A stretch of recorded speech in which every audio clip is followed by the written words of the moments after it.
Sanbonani Dumelang, good evening and welcome to episode 138 of the Private Property Podcast. I'm your host, Zama Kumalo. It's a Thursday edition of the Private Property Podcast, and as many of you probably know, this week is National Wills Week, and I wanted us to bring in somebody who's no stranger to the Private Property Podcast family to talk a little bit about, wills, and especially when it comes to our property portfolio. Should you have a will if your property is still currently bonded? How do you make sure that you structure your estate in the most efficient way possible? What happens if your family members dispute your will? Perhaps you're in that unfortunate situation where there's a bit of infighting at home and there is a will in place. We're certainly going to be exploring some of those things, because I think this is one of those things we always need a legal mind to give us really good perspective. It's not one of those things that you can just wing it, because unfortunately there are legal implications that we need to follow. So of course, welcome to any new viewers who are joining us for the first time. I know we're broadcasting across various social media platforms, from Instagram, Twitter, Facebook, and of course YouTube. Welcome to the podcast. And the person, of course, who needs no introduction, as I mentioned, is none other than Cilna Steyn, who's a managing director at SSLR Attorneys. Good evening, Cilna. Thank you so much for joining us. Hi, Zama. Thank you so much for having me. I'm very happy to be with you. It's weird to talk to you about wills and succession during Wills Week, and it's not eviction, so it's a bit of a different angle. I'm so excited to be with you tonight. It's always a pleasure to have you on, and I think we haven't had you on for such a long time. I thought we need to bring you on and not talk about evictions. We talk about that quite a bit. It does become one of those very difficult conversations, especially now. But we'll probably have you back for that one, because I think we're still getting a lot of questions around evictions, whether people are able to do evictions at this stage and those kinds of things. But of course, it's National Wills Week, and I know so many people at home are probably a bit, overwhelmed when you just think of the concept of having to do your will. I always say to my friends, this is one of those very adult things that we sometimes find we have to do.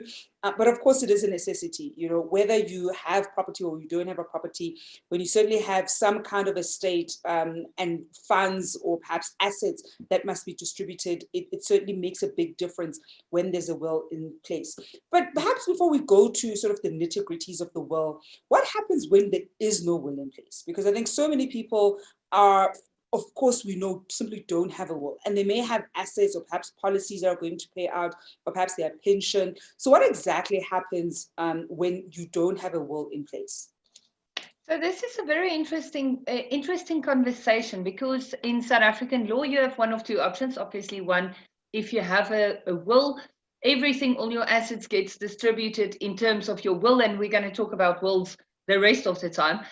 But the other option is interstate succession. So interstate succession is where you don't have a will, but there are very, very specific rules and legislation around what happens with an interstate estate.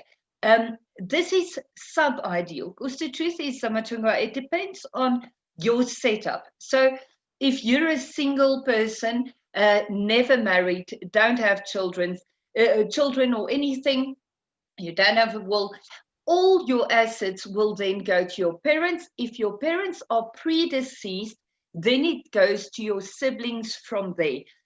This is an oversimplified way of just putting the picture out there. If you're married, in community of property, obviously the estate gets divided into the one half goes to the surviving spouse, and the other half then gets divided either to your spouse and your children, also your parents, if they are still alive. If they are predeceased, it will then again go to your siblings.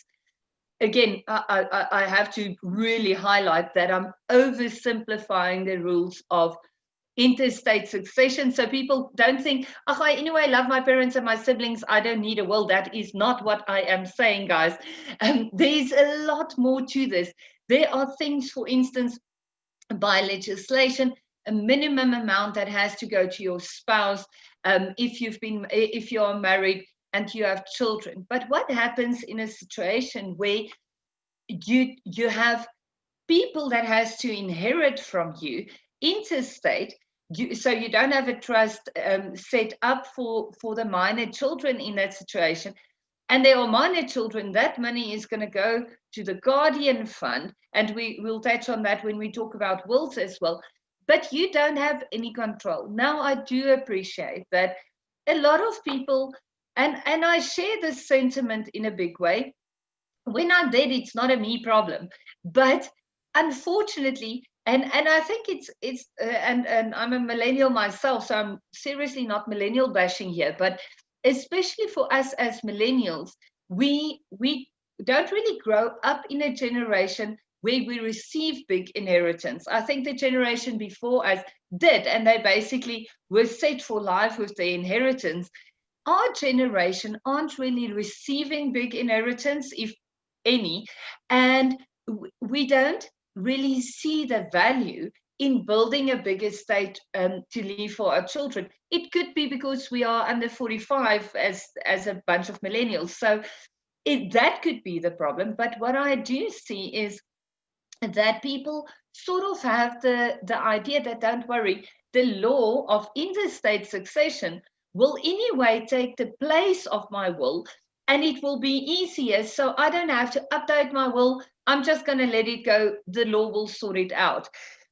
It's not a safe position because you don't know how the law is going to sort that out. And the problem is, the last thing you want is a situation where when you pass away, instead of people crying at your funeral, they're fighting at your funeral. And I don't know about you, but I want tears and tears and tears. I don't want fighting.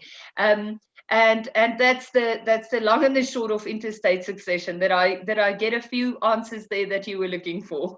Yeah, I definitely did something. I think one of the big things is, unfortunately, we do tend to find a lot of fighting amongst family members when somebody has passed away, especially somebody who may have had some assets, perhaps some properties, or somebody who's perceived to have quite a lot of money. Because I think sometimes it's also a perception, but when you actually then look at the financial particulars of the individual who's deceased, they didn't quite have as many assets as their family members thought that they had. But of course, Cilna, this evening we are looking at, property inheritance in particular, and I want us to go into that one because I know people who are watching, this podcast have an interest in property. Some of them have already bought their first property. Some own multiple properties. Perhaps let's look at, the best way to then sort of structure your estate. And as you're even thinking of buying your primary residence and buying your property portfolio and growing that property portfolio, what's the best way to essentially structure your property portfolio with having the end in mind, and the end being who's going to inherit this? How are they going to inherit this? Should they be putting it in a will? How are they supposed to be putting it in a will? So perhaps take us through sort of the best practice in terms of structuring our portfolios that sets us up really well for when we then pass on and leave it to somebody else. Yes, and I love this conversation because I never want anybody to have the perception that you structure and you deal with your property portfolio by using a will. What you want to do is you need to structure your property portfolio in such a way that your will should be basically a two-liner, very simple will, with a bequest of all your assets to a specific trust.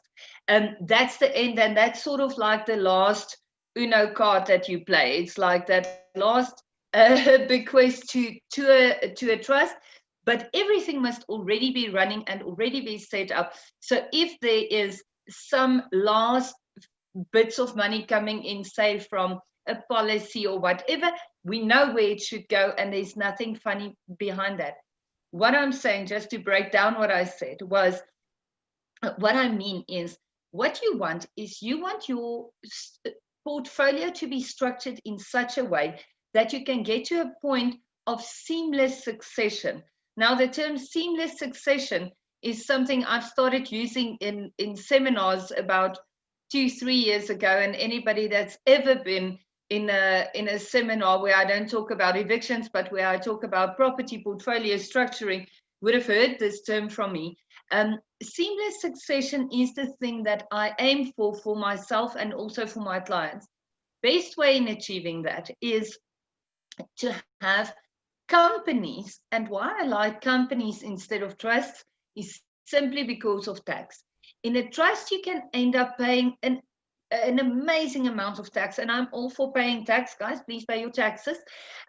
Whether you agree or disagree with what happens to your tax money, pay your taxes. But you don't need to pay the maximum tax. You need to pay, just what the Act requires from you. So to pay 42% tax in a trust, where you can get away with 100% legally, 28% in a company, I don't know about you, but 28, even for a lawyer brain, is less than 42. So if you have your property structured in a company format, when you pass away, even though you're a director, you can already appoint future directors, and or in your will, or in the company's MOI, you can already appoint directors should you pass away. That means there's nothing in your will, there's no succession, there is no transfer of assets. It stays in the company. The directorship is the thing that changes. Yeah. But your family trust, you then have a family trust separately that you never, ever, ever, ever put an actual property in. You keep your properties in a company, but the shareholding of those companies then vest in the trust. That means that you can use the trust, and you can use the trust structure without being caught in the tax implications of a trust, because you have the company and you can run a lot of your expenses through the company, and you can make drawings from the company. And when the company then shows a profit, you can declare dividends and take the cash into the trust. So cash and shares is the only thing that you keep in that trust. The rest of the things you run in individual companies. Why? If you have a buy-to-let portfolio and you have a flip strategy, you have a few different strategies. That one flip that goes south, that one flip that you started doing in the beginning of March 2020, and by the 27th of March 2020, that flip that went south, deep and sincere condolences for you developers and investors that had flips like that. I know about too many people. Yeah. If that was that, and it tanked that company, it's fine. It's a company. We liquidate it, we close it, we move along swiftly, and we work in other companies.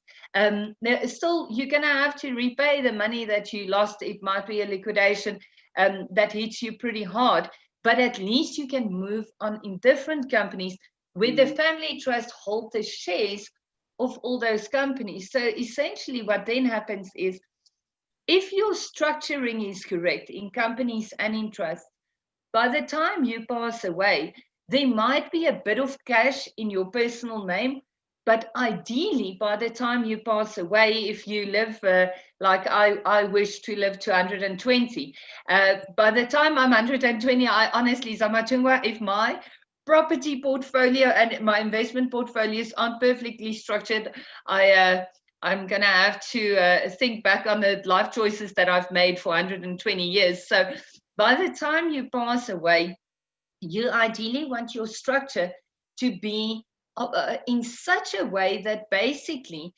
only thing that changes is there must be a replacement trustee for you on the trust that you appoint while you're alive. Replacement directors in your company that you appoint while you are still alive. You have memorandum of incorporations in your companies, specific resolutions in the companies as well as in the trusts that regulate how things will work once you pass away. As much as I say that, and as much as that's seamless and it's amazing, what I mean by that is when you then pass away, your personal estate looks like it's worth almost nothing. So your estate duty that that the people that inherit from you will pay is practically nothing, because they carry on in the trust and in the companies as if you are still there, and they don't have to pay any tax, inheritance tax on that money. that's ideally where you want to be.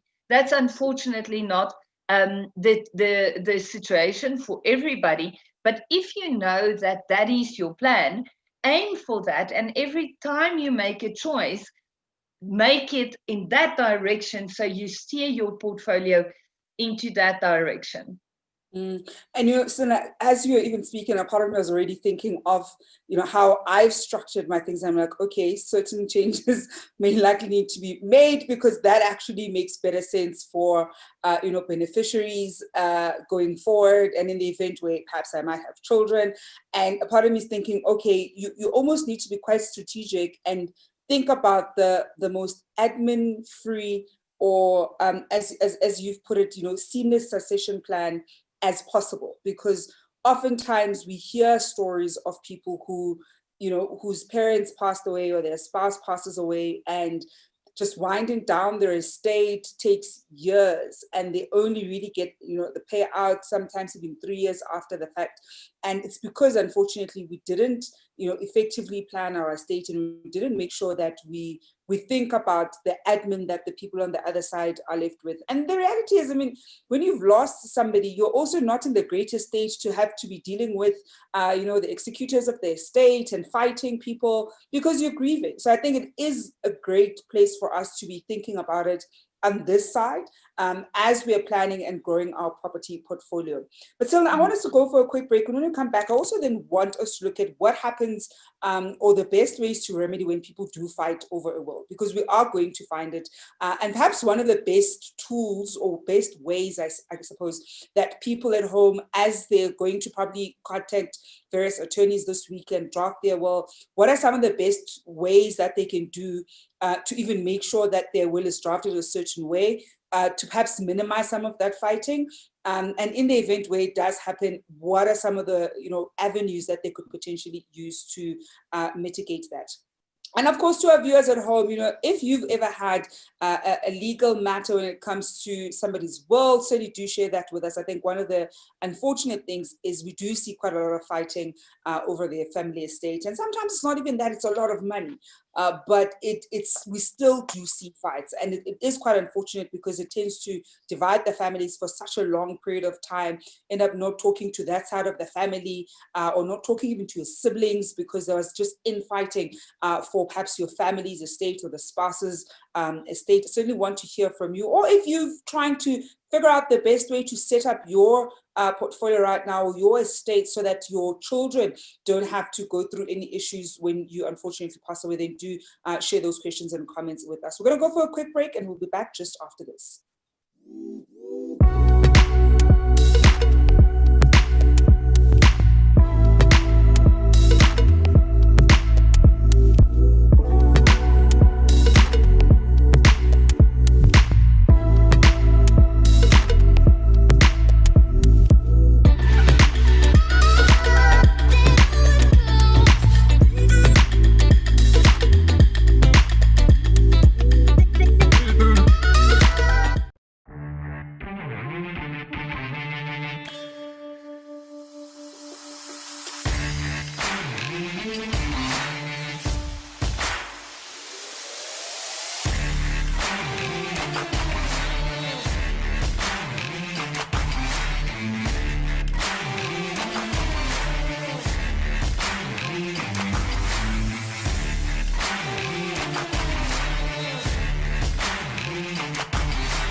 Welcome back to episode 138 of the Private Property Podcast. I'm your host, Zama Khumalo. It's a Thursday edition of the show, and this evening it is, of course, National Wills Week this week, and many, law firms have opened their doors. You're able to go consult with them and have your will drafted for free.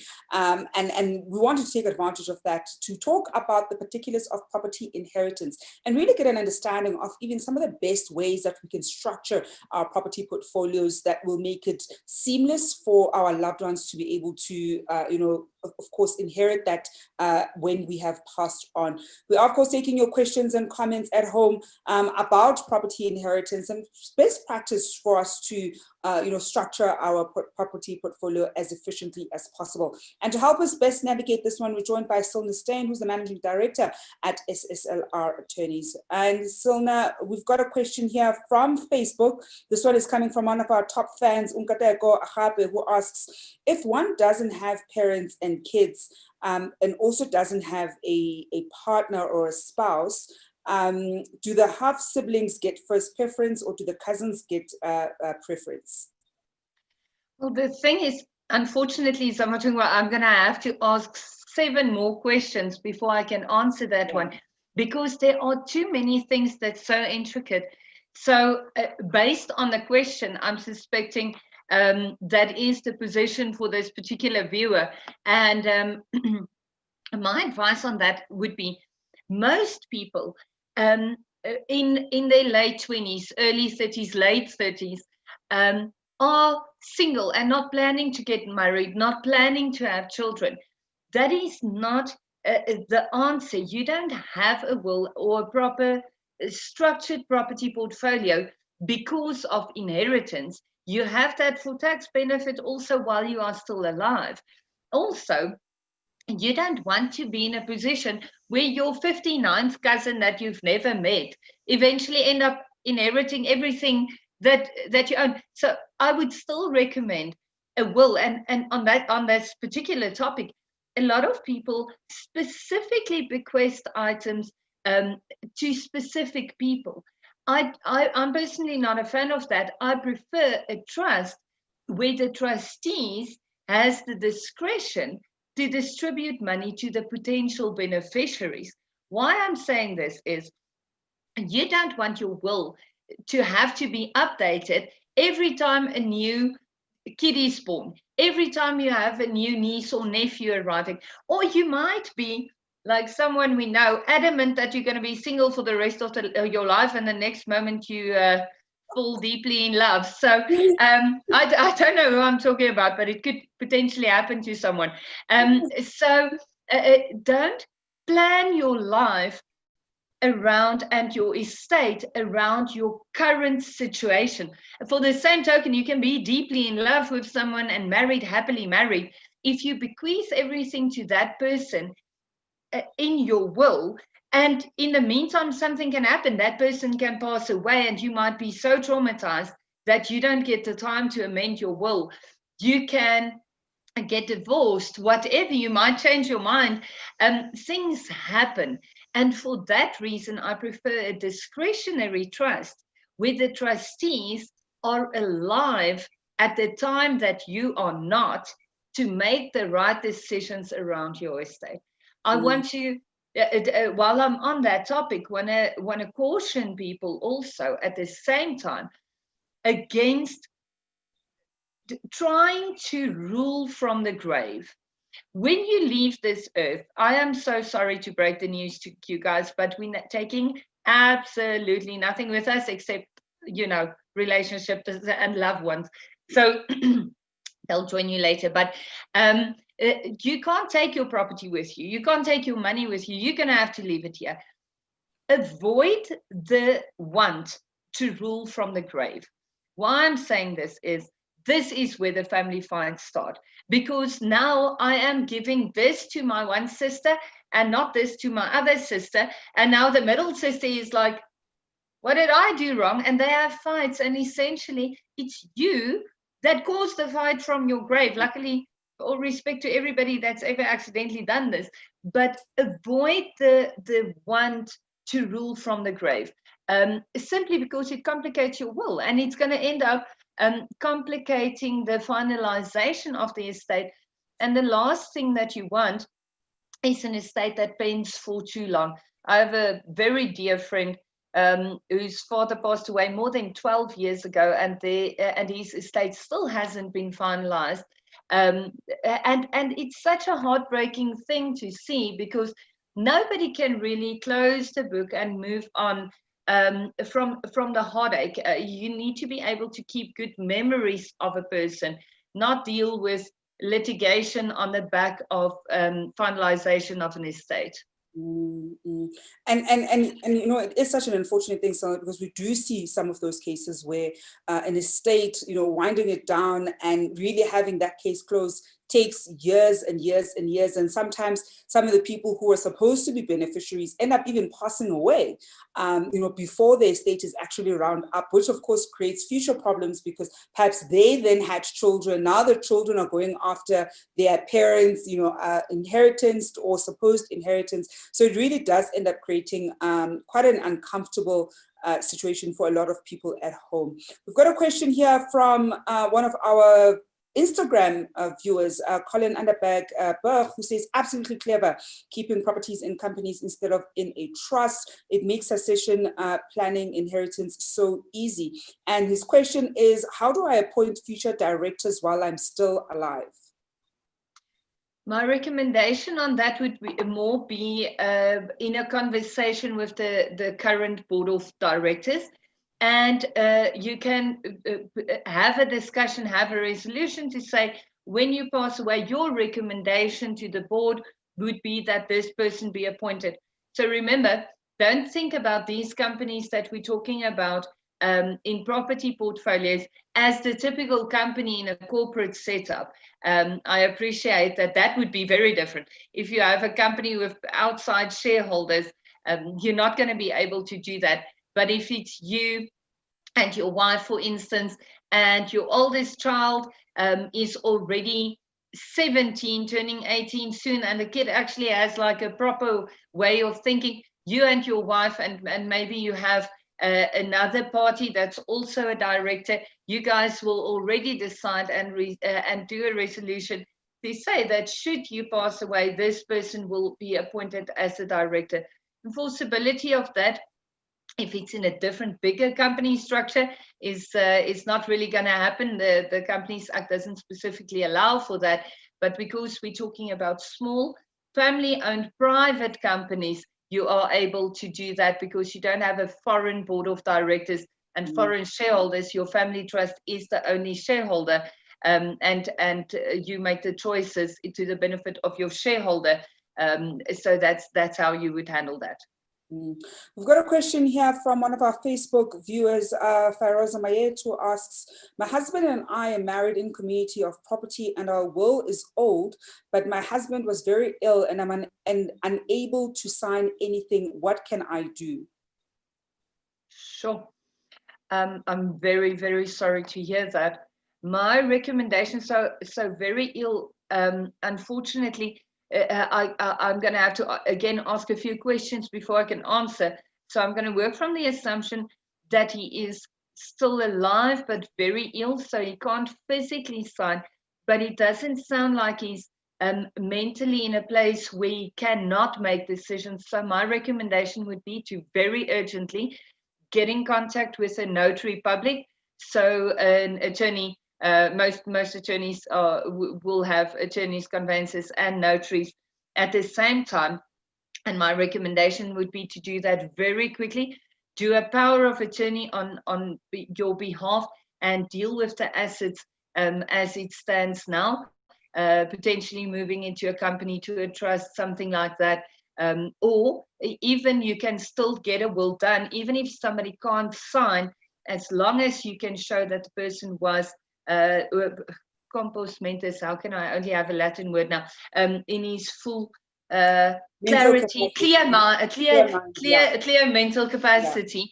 Yeah. So if he was there and he understood the will, you can still update your will even though he can't sign. Once again, I would do that with a notary public. A notary public is basically, the Cilna version on this is, it's basically a commissioner of oaths on asset. It's really like a level up commissioner of oaths that really attests to the validity and the truthfulness of that particular estate. And we've got a question here from Umatha Shingane, who asks, what do banks benefit from being an executor of a will? I want to understand the benefits of me appointing a bank versus an individual. I love this question, especially because a lot of the banks will offer, writing that will for free to some of their clients, and sometimes people don't quite understand what the implications may be.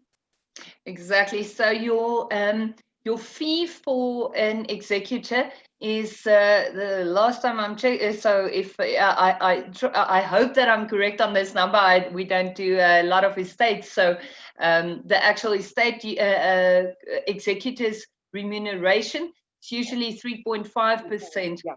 Of the entire estate. It is still 3.5%. Yeah, it's still 3.5%. 3.5% of the estate.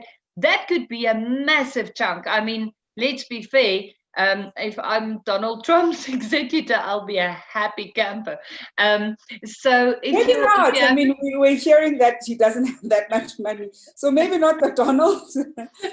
maybe somebody else who has actual money. Yeah. Exactly. So if it's somebody with a big estate, yes, there is financial benefit for the executor. And the benefit that I see for the bank being the executor is that all the money on your policies, everything will anyway be in your account. So it's an easy executor to appoint. However, personally, I wouldn't even be too worried about the executor, because if you aim for seamless succession, you anyway not going to have a very big estate for an executor to deal with. And remember, you can then stay with a relatively low cost succession, which is what you want to do. So yes, 100% a bank can do it. The reason why the banks do it is for the 3.5% executorship. And to be quite frank, and with all respect to all my colleagues in the world, that's also why attorneys does wills for free during Wills Week. There's a very specific reason why SSLR doesn't do wills for free during Wills Week, because we don't really do estates and law of succession. We do evictions of people while we are all still alive, or property portfolio structuring in a different way. So, but it is a benefit to have a will drafted for free. Just be careful, because if you have all this advice about a trust being set up once you pass away, that is called a mortis causa trust. So it's a trust that only comes into existence when you pass away. You can hear it in the name mortis causa, mortis being death, obviously. So the purpose of the trust is when you die. In contrast to that, you have an inter vivos trust. Inter vivos trust is a trust that you bring into life while you are still alive. I recommend that every day of the week, far over mortis causa trust, simply because you can then regulate the trust, you can set things up, you can run the trust in a way where it can be financially beneficial. And in doing so, you basically skip the executor, if not completely, at least in a very big way. We've got another question here, also coming in from Instagram from Tank underscore rather the King, who's asking, I'm starting to build a property portfolio. I have some in my company and some in my personal name. What is your opinion of adding property in a trust versus in a company? Strong opinion. You're going to pay a lot of tax in a trust in comparison to a company. I don't like properties in a trust. I'm very vocal about this, simply because people want to put properties in trusts also because they want the family to keep it. So it's usually the things that investors say is, I want like the house in Belito in a trust because that will anyway be the family holiday forever and ever. Guys, I hate to break this to you, but your kids might not like what you like, and your grandkids, I can almost promise you won't like what you liked. So don't plan your family's likes and dislikes and the properties that they own or don't own by placing it in a trust. You can achieve much more, and you can have a much more agile portfolio by using companies in conjunction with the trust, but the trust, once again, only holding shares and cash. Mm, mm, mm. And you know, when we talk actually about, you know, inheritance and perhaps your children or your grandchildren not liking, you know, that Belito mansion that you're going to put in a trust, there's actually interesting research, you know, Cilna, that I came across around the how money that, or inheritance money, typically doesn't last beyond, you know, that one generation. I mean, we often speak a lot about generational wealth, but when you actually look at the data, you typically tend to find that for the most part, your children are going to squander their inheritance for the most part. So it isn't even going to reach, for example, your grandchildren. So there's also just an interesting thought process around how you're just raising your children and conscientizing them about the family's wealth or estate, especially if you're wanting to build your portfolio, or, and this is obviously portfolio, investment portfolio in its entirety, not just the property portfolio. It's so important that the children have a fundamental understanding of the vision that you currently have, because we have so many of these conversations around, you know, building generational wealth, wanting money to be there even for your great grandchildren. But unfortunately, the research is showing us that the majority of, you know, families don't get to experience that at all, and not only because there isn't, you know, assets that's being passed down, but of those where assets are passed down, they essentially aren't reaching the, you know, your grandchildren, essentially. So that's also something to think about as you're raising your children or planning to have children.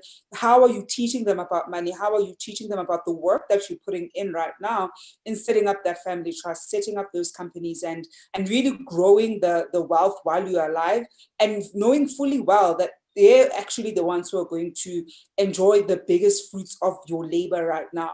So you don't want them to squander it that much. But Cilna, before I let you go, you know, any final tips for our viewers at home when it comes to making sure that they best structure their, particularly their property portfolio, to ensure that they have seamless succession? Because I think we're still certainly going to have this conversation, because I think it is one of those legal matters that a lot of us probably face. But before I actually ask that one, I did say before the break, I wanted us to talk about what happens when people fight over your will. I think let's quickly touch on that one before we wrap this one. So there is a will in place, unlike somebody who doesn't have a will, and your loved ones are now, you know, fighting over the will. And let's suppose the will was written, you were in your right, you know, mental mind. So they're not even fighting that, they're fighting now the particulars of who gets what.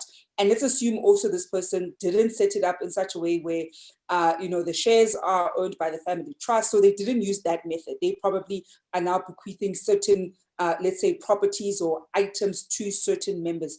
How do we best deal with those situations where there's now infighting that's based on the will that the deceased has? So from this side, and by this side I mean while we are still alive, the best idea would be to not bequeath specific things to specific people where you know it's going to cause a fight. If you know it's going to cause a fight, have a conversation with the people. You are still here. Have a conversation. So that is not a thing. That is not a thing that happens. I'm just thinking in the Black families, we don't even talk about that. We don't talk about a will, because people are going to think how this person is trying to kill me. This person. We don't talk about that. That is not. I agree. I agree. And for that reason, for that particular reason, I suggest once again, rather your company and trust structure. So you can already move everything around while you are still alive. But if you're on the other side and you are now one of the people that should benefit from a will, and the people are having a fight, remember, guys, how that gets resolved is through litigation. So to the High Court, bring the master of the High Court in, litigation, years and years and years worth of litigation.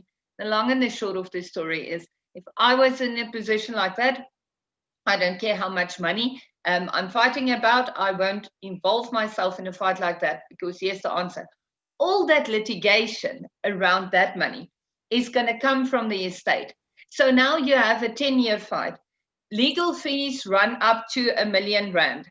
The fight we were having was a 500,000 Rand fight. Guess what's going to happen? The people that's having this fight is going to end up paying in to have a fight. Am I making sense in any way? Yeah. So you essentially used up the $500,000. Now you must raise the other $500,000 just for legal costs. Now there's no money really. because you've 100%. used up that money. And what you were fighting about was like actually not the property that was worth 500,000 rand.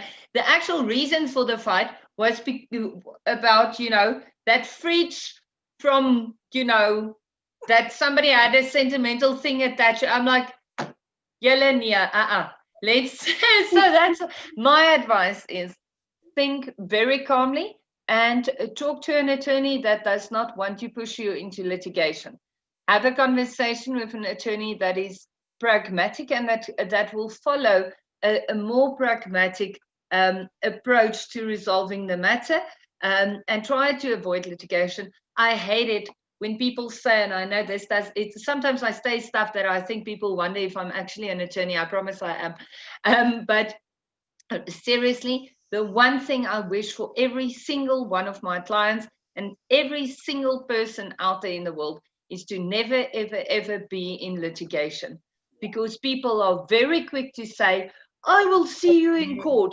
No, you will not. You will only see him 5 years from then in court. By that time, you've calmed down and you've spent a load of money and a load of emotions on stuff that actually could have been resolved if you were able to put your ego aside.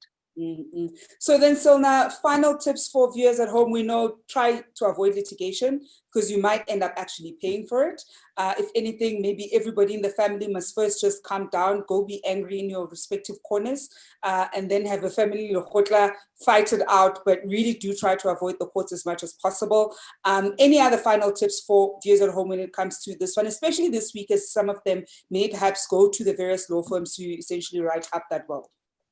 Yes, so I will extend an offer, which is not a will, but what I'm happy to extend, and it's really not just for this week, actually, please not this week, it's already Thursday. Anytime, we always, and you know, I always do this, I invite people to give SSLR a call, set up a meeting with one of us. It's probably not going to be me, but it might be, set up a conversation. We never ever charge people for a conversation.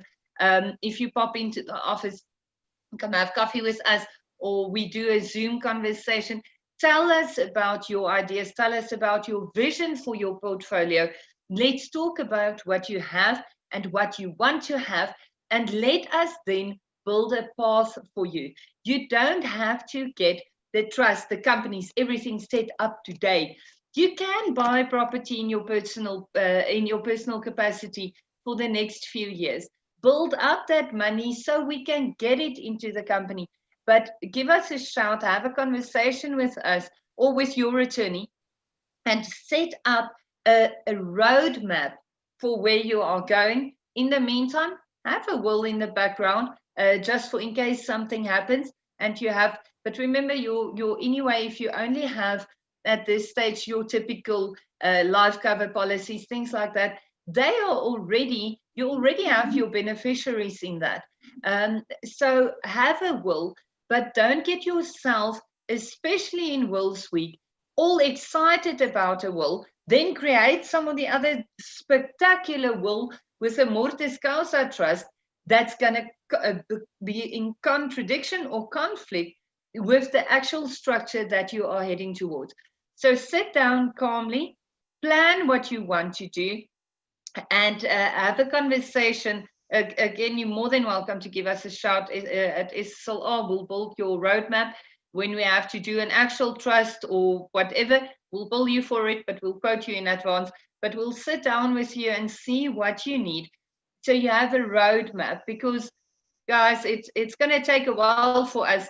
Most of us still have some time left on this earth.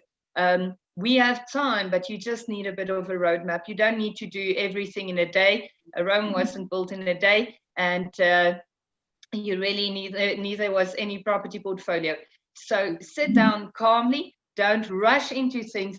Don't get yourself bullied into trust structures and weird things where if you don't understand your portfolio, what goes where and how it works, what the tax implications is in your portfolio, and what exactly is going to happen when you pass away. It's too complicated, and you can't work with something you don't really, really, really understand. So my advice actually, Samatungwa, in true Cilna's style is keep it as simple as humanly possible. Yeah. And I think that's a great place to leave it at. So now I'll certainly take you up on the coffee offer and have a conversation about best structuring my estate.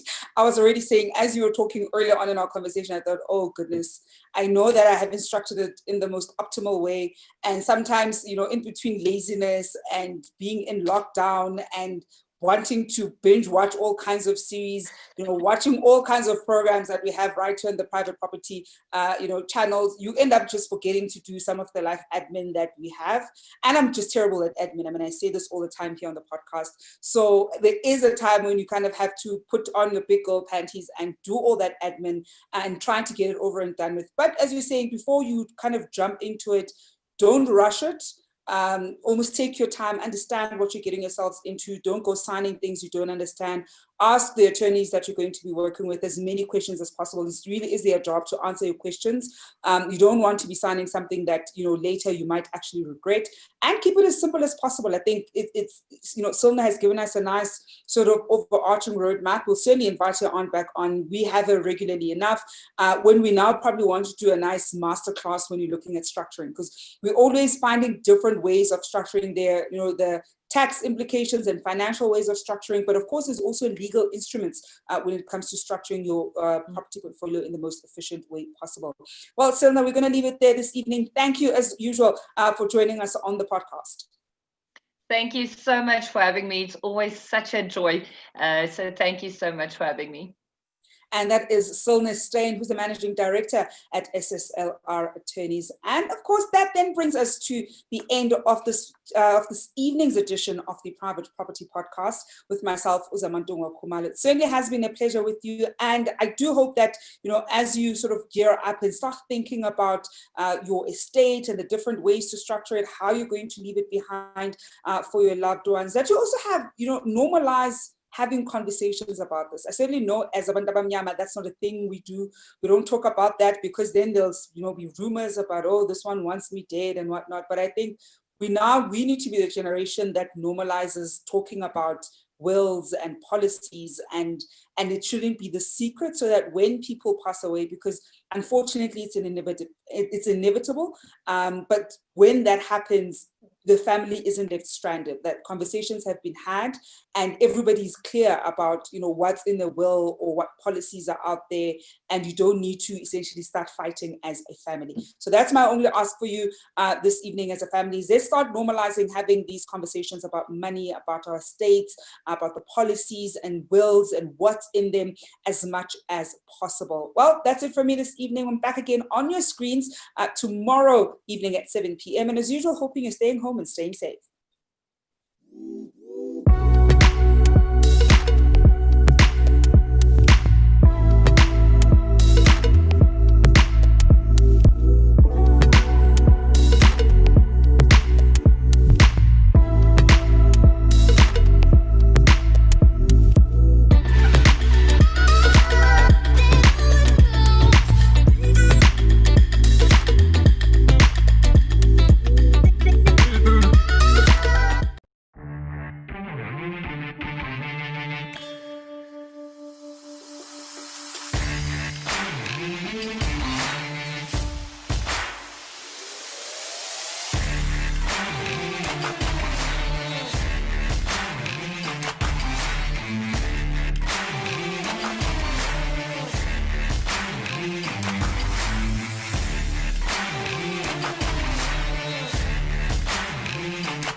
Hi, I'm Clinton Banfield. Our family and I live in Cape Town on the Western Seaboard. To be able to wake up and take in the scenery every day is an absolute pleasure. We probably have the best views of Table Mountain. There's some really amazing suburbs in our neighborhood. There's Milnerton, which is a central hub close to the city. There's some beautiful homes situated along the canal, which give you a breathtaking view of Table Mountain. A little bit further along the canal, you'll find Milnerton Golf Club, which is a great place to unwind with your mates. Then we have Bloberg, which is world-renowned for its beaches, where you'll often see kite surfers taking full advantage of the wind. To top it off, there's a great variety of family restaurants in the area, like Blue Peter, where people love to meet.